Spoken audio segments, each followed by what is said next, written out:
जय हिंद दोस्तों, मैं सौरभ स्वागत करता हूं आप सभी अपने प्यारे साथियों का आपके अपने YouTube चैनल मुगल सराय एकेडमी पे। दोस्तों, जीन पियाजे का ये हमारा पार्ट 2 है। इससे पहले पार्ट 2 लेक्चर आ चुका है। यदि आपने नहीं देखा है तो लिंक उसका डिस्क्रिप्शन में है, आप वहां से जा करके देखिए। तो हम लोग सीटेट 2022 को ध्यान में रखते हुए पढ़ रहे थे। तो यहाँ पे आज हमने जीन पियाजे का सेकेंड टॉपिक लिया है, सेकेंड क्लास है, तो आप इसको ध्यान से देखिए और सीखिए। आज हमने लिया है कि जीन पियाजे ने संज्ञानात्मक विकास की 4 अवस्थाएं बताई हैं। ठीक है, तो हमें यह समझना है कि जीन पियाजे ने क्या संज्ञानात्मक विकास की कितनी अवस्थाएं बताई हैं। तो 4 अवस्थाएं बताई हैं। सबसे पहला स्टेज उन्होंने बताया है कि सेंसरी मोटर स्टेज। क्या बताया है? सेंसरी मोटर स्टेज, हिंदी में कहते हैं संवेदीय पेशीय अवस्था। ये जन्म से 2 वर्ष अर्थात 0 से 2 वर्ष होती है। ठीक है, तो यहाँ पर हम देखेंगे इसमें पहला कि इसमें बालक अपने ज्ञानेंद्रियों के माध्यम से सीखता है। अब ज्ञानेंद्रियाँ कौन कौन सी होती हैं आप सभी को पता होगा, जैसे आँख, कान, नाक, जीभ व त्वचा। तो इस एज में मीन्स सेंसरी मोटर स्टेज में बालक जब 0 से 2 वर्ष के बीच में रहेगा तो बालक किसी भी चीज़ों को कैसे सीखेगा? तो अपने ज्ञानेंद्रियों के, अपने सेंसेस के माध्यम से सीखेगा। कौन कौन सी हैं? आँख, कान, नाक, जीभ व त्वचा के माध्यम से यह सीखेगा। ठीक है, दूसरा पॉइंट यहाँ पे है कि इस एज में मीन्स सेंसरी मोटर स्टेज में या संवेदीय पेशीय अवस्था में बालक कैसे, उसके अंदर एक गुण आ जाता है जिसको कहते हैं ऑब्जेक्ट परमानेंस। क्या कहेंगे? ऑब्जेक्ट परमानेंस, हिंदी में कहें तो वस्तु स्थायित्व। इसका क्या मतलब होता है? इसका मतलब होता है कि बालक अपने दिमाग में वस्तुओं की छाप बनाना शुरू कर देता है और इसी समय जब हम किसी वस्तु को बालक से लेकर के छुपा देते हैं तो बालक जाता है, जा करके उसको खोज लेगा। ठीक है, तो इसी को बोलते हैं ऑब्जेक्ट परमानेंस या फिर वस्तु स्थायित्व का गुण। तो यहाँ हमें समझेंगे कि जीन पियाजे ने संज्ञानात्मक विकास की मीन्स कॉग्निटिव डेवलपमेंट की 4 स्टेजेस दी हैं। सबसे पहला स्टेज है सेंसरी मोटर स्टेज। इसको हिंदी में कहेंगे संवेदी पेशीय अवस्था। इसमें बालक अपने ज्ञानेंद्रियों के माध्यम से सीखता है और इसमें बालक के भीतर वस्तु स्थायित्व का गुण आ जाता है। वस्तु स्थायित्व क्या होता है? इसमें बालक अपने दिमाग में वस्तुओं की छाप बनाना शुरू कर देता है। ठीक है, स्कीमा तैयार करना शुरू कर देता है ताकि हम जब किसी भी वस्तु को छिपाएंगे तो छिपी हुई वस्तु को वह आसानी से ढूंढ लेगा अर्थात खोज लेगा। तो ये सब के सब गुण, ये सब के सब कैरेक्टरिस्टिक्स किसमें है? तो सेंसरी मोटर स्टेज में, जो कि 0 से 2 वर्ष के बीच का स्टेज होता है। ठीक है, तो आइए अब हम लोग सेकेंड देखते हैं। सेकेंड स्टेज है प्री ऑपरेशनल स्टेज, जो कि 2 से 7 वर्ष होती है। हिंदी में इसे पूर्व संक्रियात्मक अवस्था कहते हैं। ठीक है, तो यहाँ अब हम लोग समझेंगे कि सबसे फर्स्ट पॉइंट है कि इसमें बालक सामने आने वाली चीज़ों को देख पाएगा, समझ पाएगा, लेकिन कोई एक्शन नहीं कर पाएगा, कोई क्रिया नहीं कर पाएगा। ठीक है, इसमें हमें क्या समझना है कि ये प्री ऑपरेशनल स्टेज है, पूर्व संक्रियात्मक अवस्था है। इसकी एज 2 से 7 साल तक की होती है। इसमें बालक के सामने जो भी चीज़ें आएंगी तो उसे देख तो लेगा, क्या करेगा? देख तो लेगा, समझ भी जाएगा, बशर्ते उस पर कोई एक्शन रिएक्शन नहीं दे पाएगा। तो ये इस तरीके के गुण इसमें पाए जाते हैं। इसमें फिर आगे एक पॉइंट आता है एनिमिज्म। ठीक है, एनिमिज्म को हिंदी में कहेंगे जीववाद। जीववाद का क्या मतलब है? जीववाद का मतलब हुआ कि इसमें बालक सजीव चीज़ों को और निर्जीव वस्तुओं को, निर्जीव चीज़ों में अंतर स्थापित नहीं कर पाता है। ठीक है, हमें समझना है एनिमिज्म मीन्स जीववाद। इसमें बालक सजीव वस्तुओं को और निर्जीव वस्तुओं में अंतर स्थापित नहीं कर पाता है।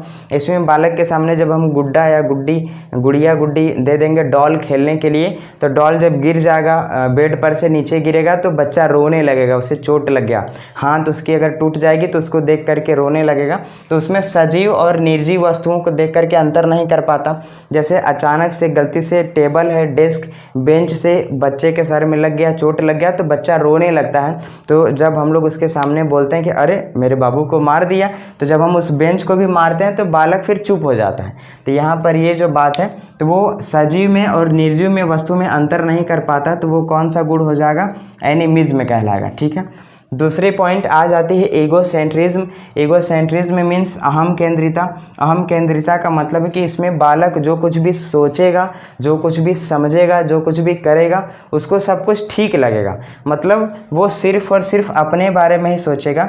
यहाँ हम समझेंगे कि इसमें बालक सब कुछ ठीक लगने लगता है, बालक को सब कुछ ठीक लगने लगता है, वह सिर्फ अपने बारे में ही सोच पाता है। मीन्स अहम केंद्रित हो जाता है, ईगोसेंट्रिज्म हो जाता है, सिर्फ और सिर्फ अपने बारे में ही सोचना शुरू कर देगा और उसे किसी और का कुछ याद ही नहीं रहेगा, किसी और के बारे में वो सोच ही नहीं पाएगा। ठीक है। थर्ड नंबर इसमें आता है कि इरेसिबिलिटीज़, तो इसको बोलते हैं अपलटावी। अपलटावी का मतलब क्या होता है?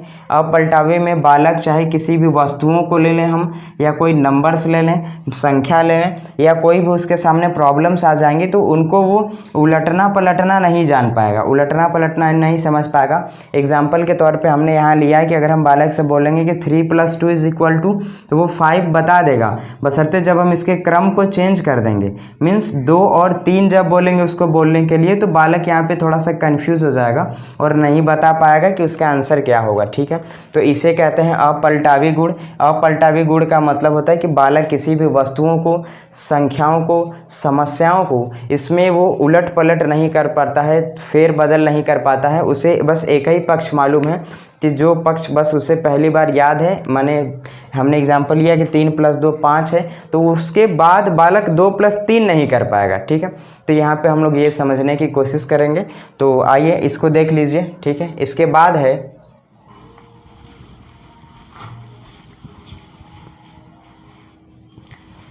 प्री ऑपरेशनल स्टेज में, जो कि 2 से 7 वर्ष होती है, उसमें नेक्स्ट टॉपिक है कि पैसा, दूरी, भार, ऊंचाई, इन सभी कॉन्सेप्ट की कमी रहती है इस एज में। कैसे? जैसे ध्यान से समझिए, जब बालक को 100 रुपये दिया जाता है तो उसे वापस कर देता है, बजाय उसे 10 रुपये, 5 रुपये, 20 रुपये, 5 के सिक्के, 2 के सिक्के, 1 के सिक्के, इन सभी कॉइन्स को, इन सभी नोट को एक साथ दिया जाएगा तो उसे ज़्यादा वाला दिखाई देगा और वो ज़्यादा वाला रख लेगा, 100 रुपये का नोट आपको वापस कर देगा। ऐसा आप और हम अपने घर में देखते हैं, हमारे जो छोटे छोटे घर में बच्चे होते हैं तो वो ऐसा करते हुए, हम लोगों ने भी बचपन में ऐसा किया होगा। तो आप यहाँ देखेंगे कि जब हम इस एज में रहेंगे, मीन्स 2 से 7 वर्ष के एज में जब बालक रहेगा, तो वो पैसे को या दूरी को, दूरी कैसे कि आप एक साथ लेकर के अभी दुकान गए, दुकान से लेकर के आए, वैसा 2 बार 3 बार गया है, बशर्ते आते समय वो रास्ता भूल जाएगा।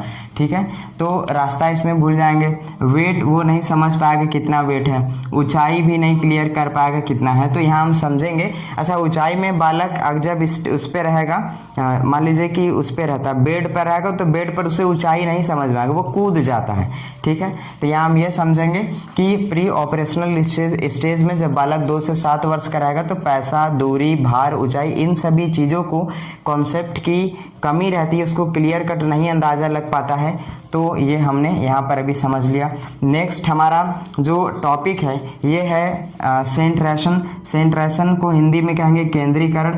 केंद्रीकरण का मतलब समझिएगा कि जब बालक किसी वस्तु की सारी विशेषताओं को छोड़कर केवल एक विशेषताओं को, यहाँ लिखा कि सारी विशेषताओं को छोड़कर, ठीक है, सारी विशेषताओं को छोड़कर केवल एक विशेषताओं पर अगर ध्यान देगा तो वो क्या कहलाएगा? केंद्रीकरण कहलाएगा या फिर सेंट्रेशन कहलाएगा। जैसे मान लीजिए कि ये जो मार्कर है, जब इस मार्कर को बालक के सामने ले जाएंगे, बोलेंगे कि ये मार्कर दिखाएंगे, तो हो सके बालक सिर्फ और सिर्फ इस एज में इसके सिर्फ हाइट को देख पाएगा और इसका ये ब्लू कलर, व्हाइट कलर, इसमें रेड और व्हाइट का कॉम्बिनेशन है। यहाँ देखिए येलो भी दिख रहा है, कैमलिन लिखा है ना, व्हाइट बोर्ड मार्कर पेन लिखा है। तो इन सभी चीज़ों को वो नहीं देख पाएगा, वो ये भी नहीं समझ पाएगा कि ये बेलन आकार है। तो इन सभी चीज़ों को वो नहीं देख पाएगा।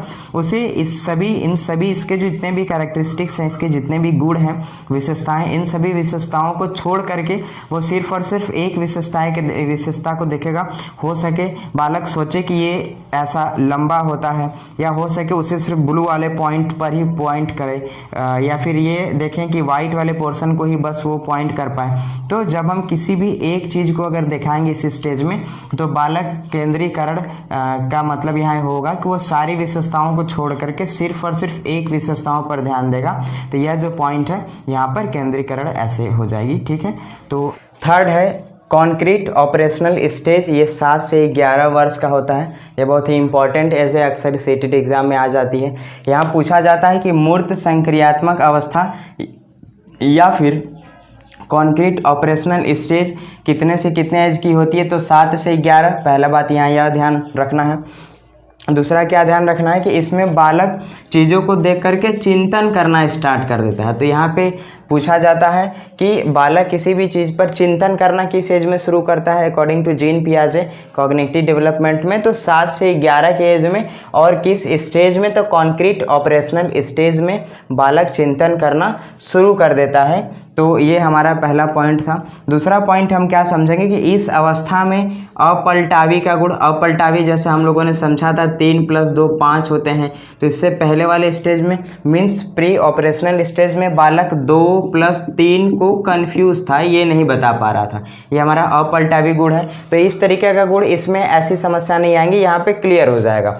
जीवाद को हम लोगों ने समझा था कि बालक सजीव में और निर्जीव में, यहाँ इन दोनों में कंफ्यूज था। तो यहाँ पर ये भी कॉन्सेप्ट क्लियर हो जाएगा।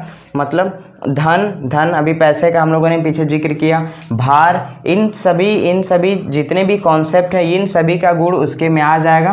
मतलब यहाँ पे उस बालक का कॉन्सेप्ट क्लियर हो जाएगा। अब पलटावी को लेकर के, इस तरीके की चीज़ों को लेकर के अब बालक यहाँ पे क्रम चेंज करने के बाद भी, मीन्स 2 को आगे कर दें, 3 को इधर कर दें, इनका अगर हम क्रम परिवर्तन कर देते हैं तो भी बालक यहाँ पे आंसर 5 लिख देगा। ठीक है, तो इस तरीके से हम लोग समझेंगे। उसके बाद हमारा थर्ड आता है कि इंडक्टिव रीजनिंग। ये बहुत ही इम्पॉर्टेंट है। इंडक्टिव रीजनिंग का मतलब होगा कि आगमनात्मक तरकड़ा। इसका मतलब है कि इसमें ये जो है कॉन्क्रीट ऑपरेशनल स्टेज का ही गुण है। ये पूछा जाता है कि इंडक्टिव रीजनिंग किस स्टेज में पाई जाती है, तो कॉन्क्रीट ऑपरेशनल स्टेज, हिंदी में बोलें तो मूर्त संक्रियात्मक अवस्था में आगमनात्मक तरकड़ा पाई जाती है, जो कि 7 से 11 वर्ष के एज के बालकों में होती है।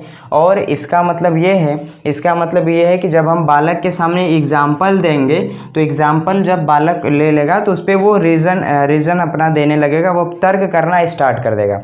तो हम समझेंगे कि इंडक्टिव रीजनिंग किस एज का गुण है, तो कॉन्क्रीट ऑपरेशनल स्टेज जो 7 से 11 वर्ष होती है, इसमें बालक चिंतन करता है और पलटावी, जीववाद, धन, भार, इन सभी का कॉन्सेप्ट इसका क्लियर हो जाता है। तो ये सारी चीज़ें इसी गुण में आती हैं। अच्छा, ये इंडक्टिव रीजनिंग का एग्जांपल समझिए कि बालक सब हम पूछेंगे कि जो पेड़ होते हैं, पेड़ हमारे लिए सही हैं या गलत हैं, इस बारे में बताइए। तो अब बालक इसलिए सही बता पाएगा, क्योंकि बालक ये तर्क कर पाता है कि पेड़ हमें ऑक्सीजन देते हैं। इस कारण से अब यहाँ पर इंडक्टिव रीजनिंग में बालक यहाँ पे कह देगा कि पेड़ हमारे लिए सही होते हैं या फिर ज़रूरी होते हैं। तो हम समझेंगे कि कॉन्क्रीट ऑपरेशनल स्टेज में बालक चिंतन करता है तथा वो किसी भी एग्जाम्पल को पा करके, किसी भी बात को सोच करके उस पर रीजनिंग करना स्टार्ट कर देता है। तो inductive reasoning is a example of concrete operational stage. Okay, इसके बाद चौथा आता है फॉर्मल ऑपरेशनल स्टेज। ये 11 से 15 वर्ष में रहता है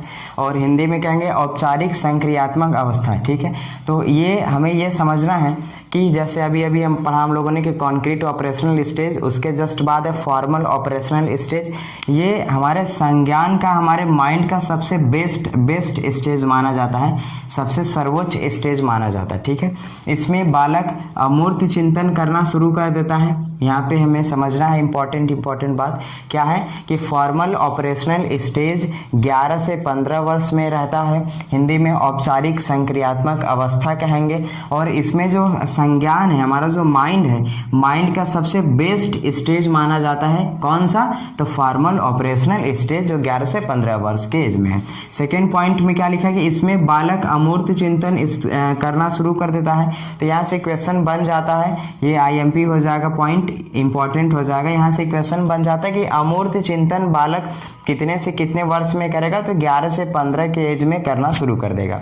और स्टेज पूछेगा तो फॉर्मल ऑपरेशनल स्टेज में हमारा जो बच्चा है, बालक है, वो अमूर्त चिंतन करना शुरू कर देता है, करने लगता है। इसके बाद आता है कि निगमनात्मक तरकड़ा।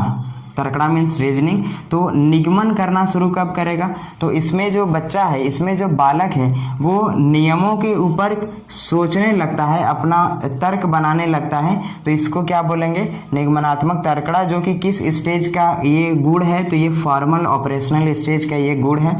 ठीक है, इसमें क्या होगा कि बच्चा जो है मैथ के क्वेश्चंस को माइंड में ही सॉल्व कर देगा। क्यों सॉल्व कर देगा? क्योंकि उसे अब नियम जो है, उसके जो रूल है, अब उसे पता है, इसीलिए बच्चा मैथ के क्वेश्चंस को माइंड में सॉल्व कर देता है। क्यों? क्योंकि बालक अभी 11 से 15 के एज में है, जिसे कहा जाता है कि फॉर्मल ऑपरेशनल स्टेज, जो कि माइंड का मीन्स इस चारों स्टेज में जो माइंड का जो सबसे बेस्ट स्टेज माना जाता है ये। ठीक है, तो इसमें एज कितना होता है? 11 से 15 वर्ष तक का रहता है। सबसे पहला एज कितना था? तो 0 से 2 वर्ष, फिर कितना था? 2 से 7, फिर था 7 से 11, फिर है 11 से 15। तो आप इन सभी को ध्यान से देख लीजिएगा और ध्यान से देख करके एक एक करके याद कर लीजिए। आप साथ साथ जब पढ़ाते चले तो आप साथ साथ नोट्स बनाते चलिए। ये सभी के सभी आपको नोट्स अगर आप तैयार कर लेंगे तो इसमें से 100% आपका सीटेट क्लियर हो जाएगा। तो आप इसको देखिए, देख करके ध्यान से अपना नोट्स बनाइए, तैयार कीजिए और प्रीवियस ईयर क्वेश्चन या मॉडल सेट आप वहाँ से कोई भी बुक उठा करके सॉल्व कीजिए। तो अब आपको अगर हमारा वीडियो पसंद आता है तो आप हमारे वीडियो को लाइक कीजिए। यदि आप हमारे चैनल पे पहली बार आए हैं तो चैनल को सब्सक्राइब कीजिए और शेयर कीजिए। Thank you, thanks for watching my video. Thank you.